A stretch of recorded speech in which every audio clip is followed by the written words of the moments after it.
सल्ली अला रसूलिल करीम अम्मा बाद फ़अऊज़ु बिल्लाहि मिनश शैतानिर रजीम बिस्मिल्लाहिर रहमानिर रहीम।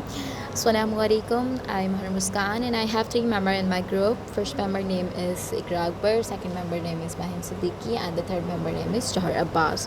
We all are giving the presentation here and our topic is crypto market. Explanation of the crypto market is look like as a Pacific Oceans, and the Pacific Ocean is the world biggest and the deep and large ocean. Why are they giving the example of the Pacific Ocean? Because crypto market is look like as a Pacific Ocean, क्योंकि crypto market बहुत ज़्यादा deep market है, मतलब आप जितनी गहराई में जाएंगे उसके आगे मज़ीद गहराई मिलेगी आपको। क्रिप्टो मार्केट ऐसी मार्केट है जो उसकी एक्सप्लेनेशन है कुछ इस टाइप की है। तो भी अब हम कुछ टाइम अपना देंगे और उसके अंदर क्रिप्टो मार्केट के बारे में एक्सप्लेन करेंगे एज यू इंशाल्लाह सोन कि आप इन सब के बारे में आसानी से इंफॉर्मेशन ले सकेंगे और आप मज़ीद इस पर क्रिप्टो मार्केट पर वर्क करेंगे इंशाल्लाह, hope so. So crypto market, crypto is just a name of the currency and the cryptocurrency is a digital currency.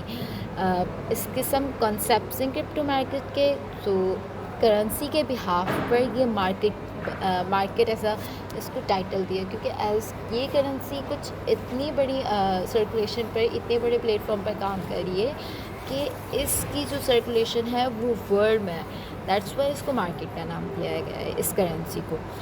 और इस क्रिप्टो में करेंसी कौन सी यूज़ होती है? Coin and token. So mostly coin use होता है, तो मैं यहाँ पर कॉइन की बात बताऊँगी। इधर है इस क्रिप्टो करेंसी में बहुत से कॉइन्स हैं। बिटकॉइन आप the famous one coin and इसको बनाया 2009 में गया था and the founder of the bitcoin name is Satoshi Nakamoto.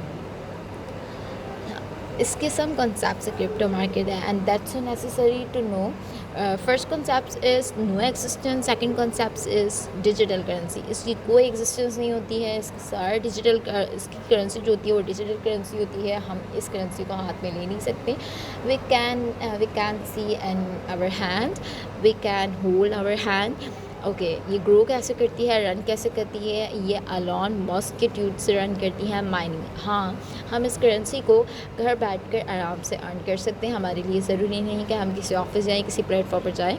और there in the crypto currency have many charts. इसके लोअर हाई होते हैं, हायर हाई होते हैं, लोअर लो होते हैं, हायर लो होते हैं। कुछ इस टाइप के चार्ट्स होते हैं और बहुत सारे पैटर्न होते हैं। अगर उस पैटर्न को फॉलो करें तब भी हम ग्रो पर जा सकते हैं और अगर फॉलो उसके अगेंस्ट फॉलो करें तब हम डाउन पर जा सकते हैं। अच्छा, बुलेट ट्रेड। इसके अंदर बुलेट ट्रेड होती है, वॉलीडिटी वेरी हाई होती है और इसकी बाइंग और सेलिंग में कोई ना कोई चार्जेस दिए जाते हैं। क्रिप्टो मार्केट 24/7 काम करने वाली जो मार्केट है वो इसका जो वर्क है वो 24/7 होता है।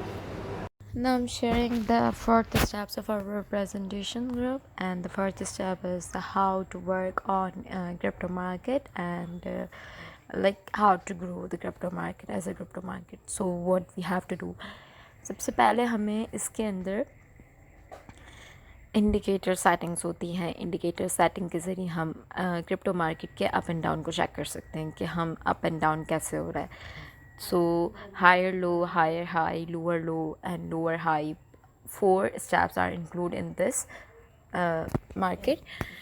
Okay, so कैसे हम इंडिकेटर सेटिंग कर सकते हैं? इंडिकेटर सेटिंग इसके अंदर वो ऐसे कर सकते हैं कि एक स्टेप पर आके हम इतना लो बर्दाश्त कर सकते हैं। अगर आपका जो कॉइन है उसकी जो प्राइसेस हैं वो लो हो रहे हैं एंड यू फील कि मज़ीद ये लो होंगे, तो आप इंडिकेटर सेटिंग पर जाएं, उससे मज़ीद सेट करें इंडिकेटर और उससे ज़्यादा अगर लो होगा, यानी अगर 1 लाख पर आपको तकरीबन 10,000 का लॉस हो रहा है और आप 10,000 से ज़्यादा लॉस बर्दाश्त नहीं कर सकते, तो आप उधर इंडिकेटर सेट करें और जैसे ही उससे ज़्यादा लोगा आपका ऑटोमेटिक कॉइन सेल हो जाएगा। एक तो ये है इसके अंदर लोअर बात लो की। और जब हम हाई की बात करेंगे तो हाई में भी ऐसा ही है कि आपकी जो कॉइन है वो हाई हो चुका है और आपको लगता है कि अब इसकी टर्न है लो होने की, और जैसे ही आपने उस पर इंडिकेटर सेट कर दिया और यू फील कि ये मज़ीद हाई नहीं होगा, अब ये लो होगा, और उस लो को बचाने के लिए आपने उसे इंडिकेटर सेट करा और वहीं पे स्टॉप कर दिया, मीन्स अगर मज़ीद हाई हो, मज़ीद उस हाई के बाद लो हो जाए, आपने इंडिकेटर सेट किया था तो आपका ऑटोमेटिक जो कॉइन है वो सील हो जाएगा। इस पे आपका फ़ायदा है। लेकिन अगर इसमें लॉसेस भी होते हैं, सम टाइम ऐसा होता है कि हमने इंडिकेटर सेट कर दिया और लो वाली साइड को हाई हो जाती है, और हाई वाली साइड भी ऐसा होता है कि हाई मज़ीद हाई हो जाती है। तो दोनों तरफ से हमें लॉस हो भी सकता है। But in the indicator setting मज़ीद इंडिकेटर सेटिंग्स होती हैं, और इस सेटिंग्स के अंदर हम ट्रेंड लाइन, आगे की फ्यूचर लाइन भी मेजर कर सकते हैं आसानी से। बट यू नो अबाउट कि हमें इंडिकेटर सेटिंग्स ये पूरे स्किल है, और मैंने पहले बताया था ये एक ओशन की तरह है। तो ये मज़ीद बहुत डीप है। मैं इसके आगे आपको ये भी बता सकती हूँ कि सेटिंग में, इंडिकेटर सेटिंग में आप उस पर जाएँ, और इसमें इतनी सेटिंग्स हैं कि मज़ीद आप फ्यूचर ट्रेंडिंग लाइन बना सकते हैं, और ट्रेंड लाइन बनाकर आगे से ये भी मालूम कर सकते हैं कि अपनी प्रेडिक्शन कर सकते हैं कि ये अप होगा या फिर डाउन होगा।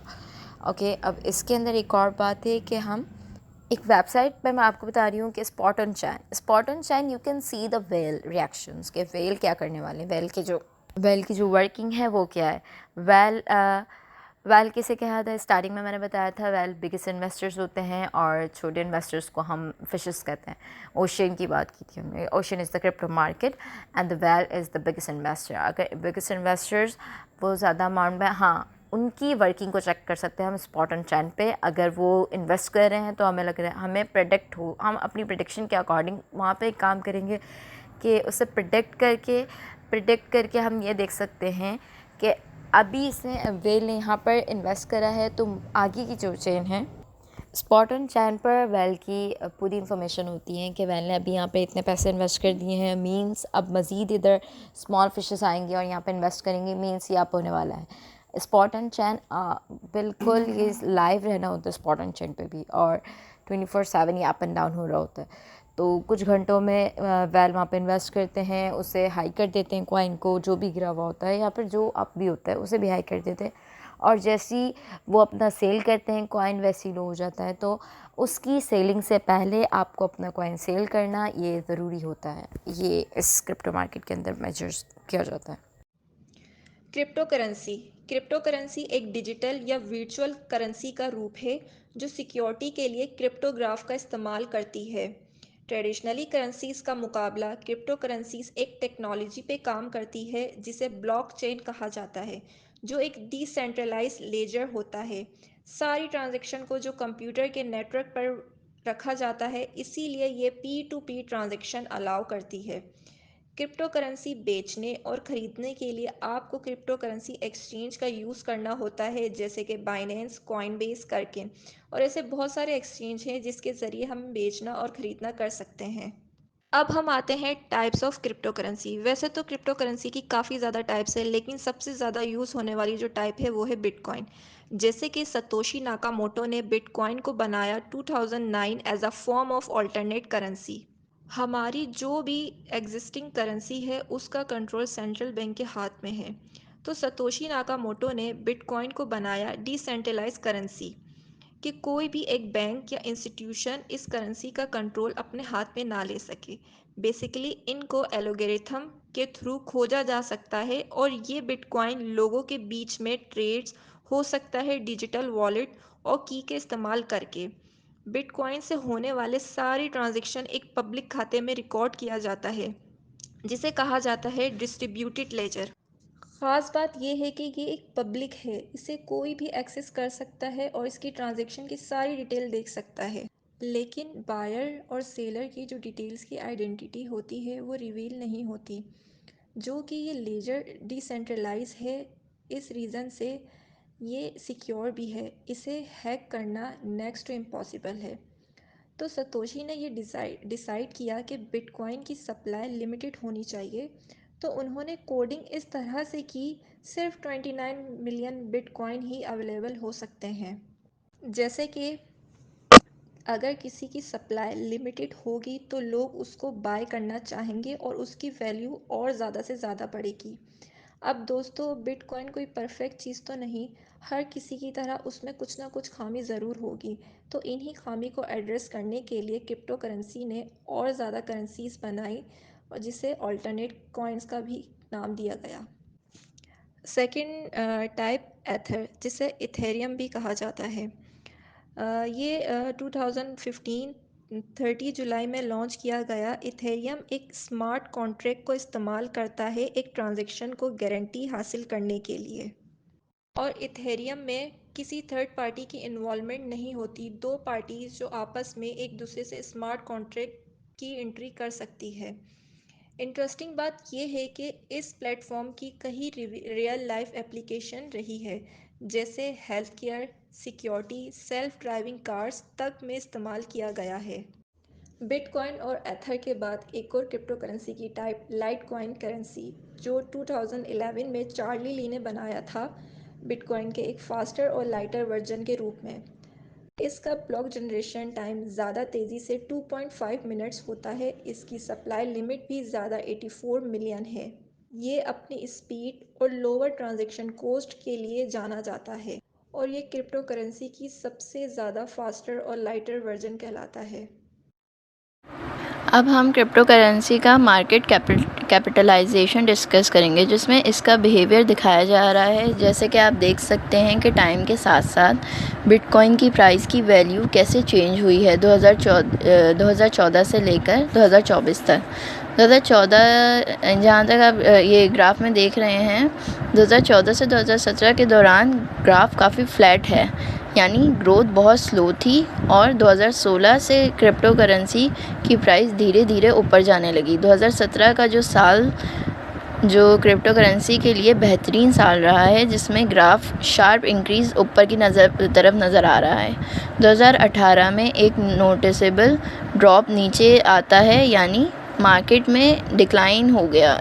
अगर आप देखें तो ग्राफ में मार्केट में डिक्लाइन शो हो रहा है, और ये मार्केट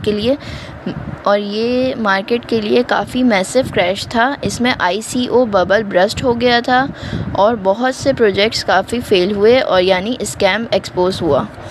इस पीरियड को क्रिप्टो मार्केट में क्रिप्टो विंटर भी कहा गया था। उसके बाद हम देखते हैं कि 2020 से 2021 के दौरान एक मेजर इंक्रीज़ होता है ग्राफ के अंदर क्रिप्टो करेंसीज़ में। ख़ासकर बिटकॉइन की वैल्यू बहुत तेज़ी से ऊपर बढ़ती हुई नज़र आ रही है। 2021 के बाद मार्केट में एक और ड्रॉप होता है, लेकिन पहले जितना शार्प नहीं हुआ है। आखिर में आप अगर देखेंगे 2023 से 2024 के दौरान मार्केट फिर से ऊपर गई है, और अक्टूबर 2024 में के महीने में अगर हम देखें तो इसकी प्राइस, बिटकॉइन की जो प्राइस है वो 67,000 के आसपास चल रही है, और अक्टूबर के महीने में 6.4% देखा गया है। और कुछ ट्रेडर्स प्रेडिक्ट कर रहे हैं कि प्राइस जो है इसमें और इजाफा होने के चांसेस हैं, जो $74,000 के करीब तक भी जा सकती है इसकी वैल्यू। ये graph overall up and down show कर रहा है, जिसमें आप देख सकते हैं कि मेजर पीक्स 2018 से 2021 में आई है, और ऊपर करेक्शन हुई है, और 2024 में, और फिर उसमें जो है करेक्शन हुई है, और फिर 2024 में मार्केट फिर से राइज़ कर रहा है।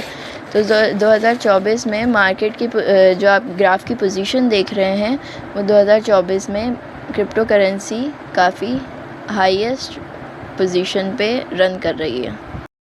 अस्सलामुअलैकुम, मेरा नाम जौहर है। मैं क्रिप्टो करेंसी की कंटिन्यूएशन में इसके कुछ एडवांटेजेस डिस्कस करना चाहूँगा।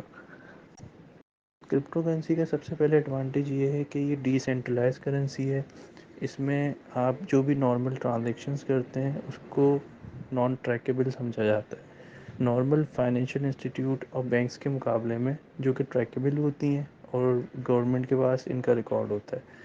जबकि क्रिप्टो करेंसी में ऐसा नहीं है। क्रिप्टो करेंसी में आपकी जो ट्रांजैक्शंस हैं वो फुल्ली सिक्योर्ड होती हैं और प्राइवेट होती हैं, इसीलिए इसको नॉन ट्रैकेबल करेंसी कहा जाता है। क्रिप्टो करेंसी का दूसरा सबसे बड़ा फ़ायदा ये है कि ये ब्लॉकचेन टेक्नोलॉजी पे बेस्ड है। इसमें आपका जो भी सारा डेटा होता है वो ब्लॉक्स में सेव कर लिया जाता है, और उसके बाद ये जो ट्रांजैक्शंस होती हैं ये फुल्ली इनक्रिप्टेड होती हैं और वन वे इनक्रिप्टेड होती हैं। इसका मतलब ये है कि इसको किसी भी यूज़र एंड से डिक्रिप्ट नहीं किया जा सकता। जो कि इसको फुल्ली सिक्योर्ड बनाता है। क्रिप्टो करेंसी ट्रांजैक्शन कॉस्ट के लिहाज से भी बेनिफिशियल है। इसमें आपकी जो ट्रांजैक्शन कॉस्ट है वो ट्रेडिशनल बैंक्स और फाइनेंशियल इंस्टीट्यूट के मुकाबले में बहुत कम होती है। इसकी वजह ये है कि इसमें मिडिल मैन शामिल नहीं होते, कोई भी एजेंट या ब्रोकर शामिल नहीं होते। डायरेक्टली दो यूज़र कनेक्ट होते हैं, सेंडर और रिसीवर, और ईज़िली आप ट्रांसफ़र कर सकते हैं अपने बिटकॉइंस या फिर जो भी कॉइन्स हैं आप उन्हें शेयर कर सकते हैं। क्रिप्टो करेंसी नॉर्मली सिर्फ डेली ट्रांजैक्शन के लिए नहीं यूज़ हो सकता, बल्कि एक इन्वेस्टमेंट अपॉर्चुनिटी के तौर पे भी इस्तेमाल हो सकता है। क्रिप्टो करेंसी में मल्टीपल कॉइन्स होते हैं जिनकी वर्थ डेली बल्कि रियल टाइम में भी अपडेट हो रही होती है, तो जिनको आप असेसमेंट कर सकते हैं कि इनकी फ्यूचर वैल्यू अप हो सकती है। उनमें आप इन्वेस्टमेंट कर सकते हैं और रिटर्न्स लेके उस कॉइन को सेल भी कर सकते हैं। इसमें इसके अलावा स्पॉट ट्रेडिंग भी होती है और मल्टीपल तरीके से अर्निंग्स भी हो सकती हैं। क्रिप्टो करेंसी में स्मार्ट कॉन्ट्रैक्ट्स होते हैं, जिसमें जैसे कि कुछ करेंसीज़ हैं इथेरियम, ये स्मार्ट कॉन्ट्रैक्ट को इस्तेमाल करती हैं। ये सेल्फ एग्जीक्यूटिंग कॉन्ट्रैक्ट्स होते हैं जो किसी मिडिल मैन के बगैर काम करते हैं। ये एग्रीमेंट को इन्फोर्स करने का एक ऑटोमेटेड तरीका है जो बिज़नेस ट्रांजेक्शन को आसान बनाता है। इसके अलावा क्रिप्टो करेंसी डिसेंट्रलाइज्ड फाइनेंस पे भी काम करती है। डीएफआई एक नया ट्रेंड है जो ट्रेडिशनल फाइनेंस सर्विस को ब्लॉकचेन पर लाता है। इससे लोग बिना किसी बैंक के लोन, सेविंग्स और ट्रेडिंग सर्विसेज का फ़ायदा उठा सकते हैं। ये फाइनेंशियल फ्रीडम को प्रमोट करता है। क्रिप्टो करेंसी का तीसरा सबसे बड़ा फ़ायदा ये है कि ये एक डिजिटल वॉलेट समझा जाता है, एक तरह की डिजिटल करेंसी है। इसमें आपको कोई पेपर वर्क वगैरह नहीं करना होता बैंक की तरह कि आपको ब्रांच विज़िट करना है और ओपन होगी। आप जस्ट स्मार्टफ़ोन से और एक सूटेबल इंटरनेट कनेक्शन के थ्रू उसको मैनेज कर सकते हैं। इसमें काफ़ी एक्सचेंजेस होती हैं जैसे कि बाइनेंस, फॉरेक्स, जिन पे आप अकाउंट क्रिएट कर सकते हैं और उसी के थ्रू इनके प्राइसेस और ट्रांजैक्शंस देख सकते हैं, कर सकते हैं। इसमें कुछ लेवल्स होते हैं, जैसे कि इनिशियल लेवल्स पे आप जो है ना, कुछ लिमिट्स होती हैं ट्रांजैक्शन की और जो है ट्रांजैक्शन अमाउंट की और नंबर ऑफ़ ट्रांजैक्शन की। फिर जैसे जैसे आप अपने डॉक्यूमेंट्स प्रोवाइड करते जाते हैं, जो भी आईडी कार्ड वगैरह, तो उससे आपके लेवल्स अप होते हैं और आपको जो है ना ट्रांजैक्शन का फ्रीडम मिलता जाता है। लेकिन ये तमाम चीज़ें ऑनलाइन होती हैं और इसके लिए आपको कहीं विज़िट नहीं करना होता।